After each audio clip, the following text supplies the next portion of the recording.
Jansangram news, बातमीची सत्यता हीच आमची ओळख। साहेब म्हणतात निवेदनासाठी कंत्राटदार जुना तर प्रतिज्ञापत्र पण जुनेच। सेलू नगर पंचायत निविदा घोटाळा। प्रतिज्ञापत्र बंधनकारक असताना झेरॉक्सवर चालवले काम। नियम धाब्यावर बसवत अपात्रांना दिली संधी। वर्धा तालुक्यातील सेलू नगर पंचायतकडून विविध विकास कामांसाठी निविदा मागवण्यात आल्या होत्या। यातील कामांच्या निविदा बुधवारी उघडण्यात आल्या। मात्र ही निविदा प्रक्रियेतील कंत्राटदारांचे तांत्रिक लिफाफे आधीच उघडल्याने पारदर्शकतेऐवजी संशयाच्या भोवऱ्यात सापडले।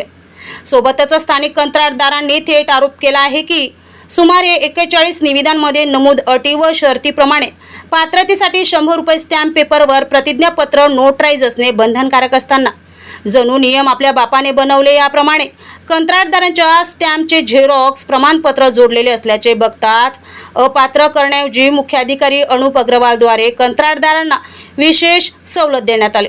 नगरपंचायत सेलूद्वारे देण्यात आलेल्या अटी शर्ती ज्या होत्या त्यामध्ये अटी शर्तीमध्ये 11 क्रमांकाचा जो मुद्दा आहे त्याच्यामध्ये शासन निर्णय 2018च्या अनुषंगाने प्रतिज्ञापत्र देणं बंधनकारक होतं आणि ते 100 रुपयांना स्टॅम्प पेपर प्रत्येक कामांसाठी वेगळं। ते इतर कंत्राटदाराने सादर केलेले नाही तर मग त्यांना ग्राह्य धरल्या जाणार का?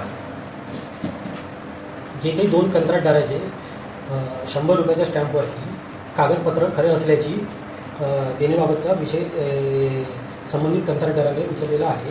त्याबद्दल सांगायचं एवढंच की जे 2 कंत्राटदार आहेत ते यापूर्वीही नगरपंचायतमध्ये काम करत आहेत आणि त्यांनी वारंवार नगरपंचायतीकडे स्टॅम्प पेपरवरती लिहून दिलेलं आहे की त्यांनी जे काही कागदपत्र सादर केलेली आहे ती बरोबर आहे आणि त्या आधारेच ते पात्र करण्यात आले। अजूनही जर कोणाला जर साशंकता असेल की सदर कंत्राटदाराने दिलेली कागदपत्र चुकीची असतील तर नगरपंचायत त्यांची जे काही कामं जे चालू आहेत त्याचे सगळी EMD जप्त करण्याची कारवाई करेल।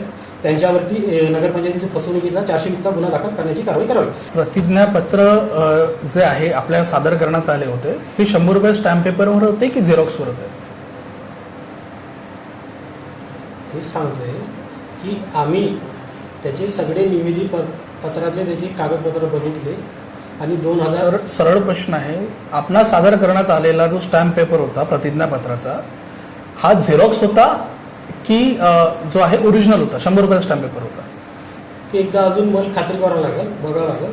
मात्र जे काही आम्ही प्रक्रिया केलेली आहे ही शासन निर्णयानुसार केलेली आहे। यावर मुख्याधिकारी अग्रवाल यांनी स्पष्टीकरण देताना सांगितले की जुन्या कागदपत्रांच्या आधारेच निविदा पात्र ठरवण्यात आल्या। यामुळे निविदा प्रक्रियेत मोठा आर्थिक व्यवहार केल्याचा संशय बळावतोय।